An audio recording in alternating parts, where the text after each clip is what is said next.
Assalamualaikum warahmatullahi wabarakatuh. Perkenalkan, nama saya Raza Iqbal Saputra dengan NIM 202440192. Di sini saya akan mengerjakan UCP 3 AIK 4. Saya dari kelas A.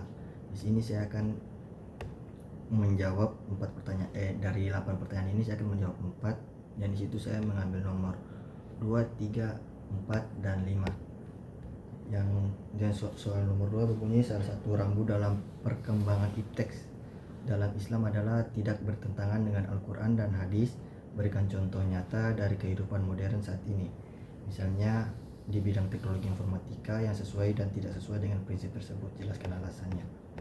Di sini jawabannya yaitu sesuai aplikasi Al-Quran digital seperti Quran.com atau Muslim Pro. Teknologi ini mendekatkan umat pada Al-Quran, mendukung ibadah dan pembelajaran. Yang tidak sesuai yaitu deepfake atau AI yang memalsukan video suara seseorang untuk penipuan. Ini bertentangan dengan prinsip Islam karena menipu adalah dosa besar. Alasannya yaitu dalam Islam kebenaran adalah pilar utama dalam muamalah.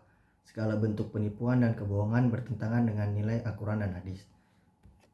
Selanjutnya nomor 3. Nomor 3 dengan soal yang berbunyi, banyak anak muda saat ini yang menggunakan teknologi hanya untuk hiburan, seperti media sosial dan game online. Berdasarkan kajian potensi akal dan kalbu dalam perkembangan ipteks menurut Islam, bagaimana Anda menilai perilaku ini? Apa solusi Islam yang bisa ditawarkan agar teknologi bisa dimanfaatkan untuk perkembangan diri dan peradaban? Di sini jawabannya yaitu dalam Islam akal dan alat berpikir dan kalbu adalah pusat nilai dan spiritualitas. Jika teknologi hanya digunakan untuk hiburan tanpa nilai edukasi atau ruhiyah, maka akal tidak berkembang secara maksimal, kalbu menjadi lalai bahkan mati karena tenggelam dalam kesenangan duniawi. Solusi Islami yaitu mendorong konten edukatif dan Islami di media sosial. Yang kedua, menjadikan teknologi sebagai sarana dakwah seperti membuat konten Islam yang menarik. Yang ketiga itu memperkuat pendidikan karakter Islami agar anak muda menyadari tujuan hidup sebagai khalifah di muka bumi.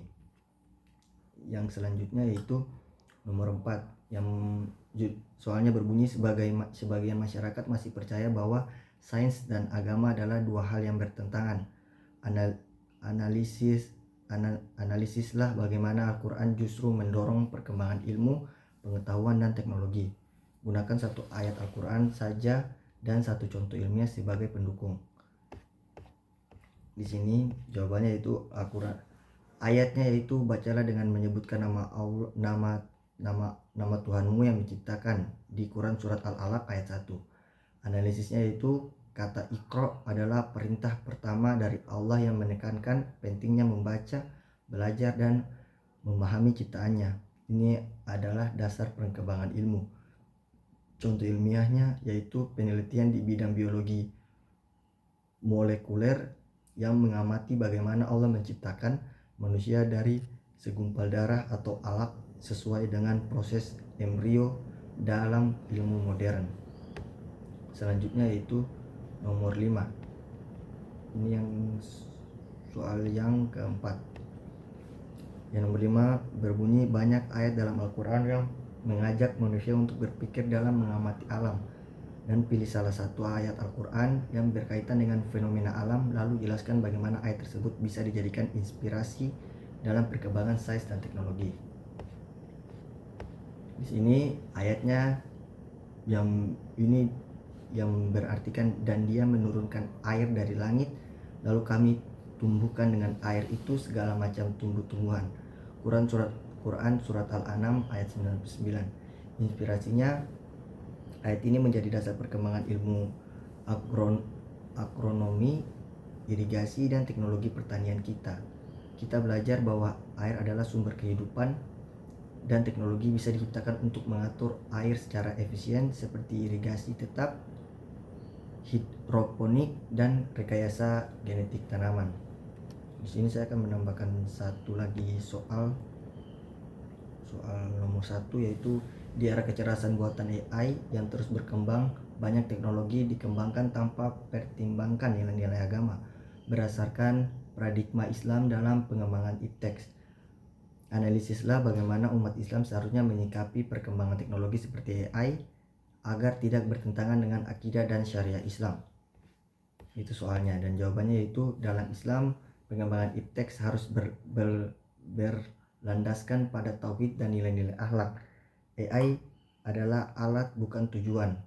Maka umat Islam harus yang pertama menjadikan AI sebagai sarana maslahat bukan mudarat. Yang kedua, memastikan teknologi tidak digunakan untuk merusak akidah seperti membuat AI yang meniru sifat ketuhanan atau maha tahu dan maha kuasa. Yang ketiga yaitu perkembangan harus sesuai syariah, tidak mendukung maksiat, misalnya AI untuk menyebarkan pornografi atau perjudian. Yang keempat yaitu harus ada etika Islam dalam penciptaan dan penggunaan AI, termaksud keadilan, kejujuran, dan tanggung jawab sosial. Sekian dari saya. Assalamualaikum warahmatullahi wabarakatuh.